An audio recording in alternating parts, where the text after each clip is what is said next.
আমাদের দেশের যারা মূলত সিস্টেমটা যারা তৈরি করছেন, আমাদের যারা ব্যুরোক্রেসিতে আছেন, আমাদের যারা রাজনীতিবিদ আছেন, তাদের সন্তানরা আসলে যাচ্ছেন হচ্ছে ইংলিশ মিডিয়ামে। সো বাংলাদেশের শিক্ষা ব্যবস্থা কোথায় গেল, প্রাইমারি স্কুল কোথায় গেল, এটা তাদের কোনো মাথা ব্যথা নাই। আমাদের দেশের অধিকাংশ মানুষ আসলে শিক্ষার সাথে জড়িত। আপনি গ্রামে গঞ্জে যাবেন, স্কুল কলেজ অথবা মাদ্রাসা অথবা অন্য এই জায়গাগুলোতে তারা জড়িত।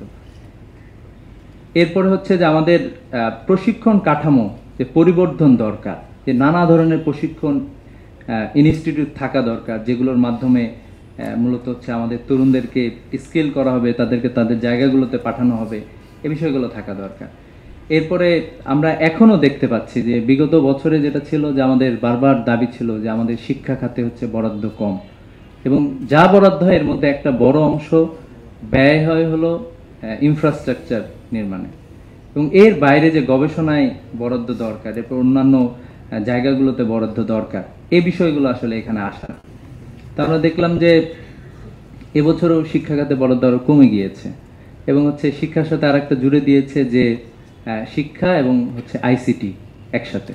তো একটা বড় অংশ আসলে আমরা বিগত রেজিমে আমরা দেখেছি যে এটা ব্যয় হয়েছে প্রধানমন্ত্রী কার্যালয়ের মাধ্যমে, এবং দুর্নীতির অন্যতম একটা বড় জায়গা হচ্ছে এটা। তো এভাবে মূলত আমরা আগায় যাচ্ছি। এরপরে যদি আমরা বলি যে মাদ্রাসা শিক্ষা ব্যবস্থার কথা, আমরা মাদ্রাসা শিক্ষা ব্যবস্থা তো একটা বড় লিগেসি। একটা সময় তো আমাদের দেশের শিক্ষা ব্যবস্থা ছিল আসলে ওই মক্তবগুলো অথবা পাঠশালাগুলো অথবা ওই মাদ্রাসাগুলো ব্রিটিশ আমলে তারা হচ্ছে রেজিস্ট্যান্স করছিল, কওমি মাদ্রাসা তারা রেখে দিয়েছে। অলরেডি তাদের কিছু অ্যাক্টিভিটিস আছে, আমাদের একজন স্যার এখানে মেনশন করে গিয়েছেন।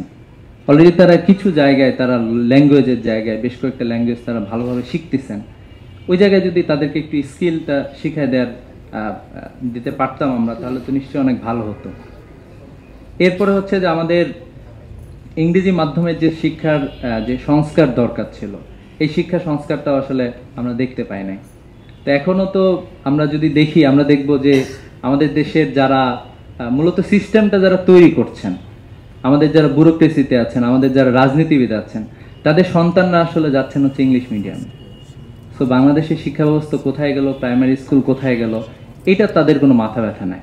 আমি তো পড়াশোনা করব, আমি চলে যাব, ঠিক আছে। এবং আমরা যারা আমাদের ফ্যামিলি যারা সমৃদ্ধ, ইংলিশ মিডিয়ামে পড়তেছি, আর হচ্ছে বাংলাদেশ গোল্লায় যাক, এটা নিয়ে আমাদের কোনো চিন্তা নাই, এরকম একটা অবস্থায় আছি।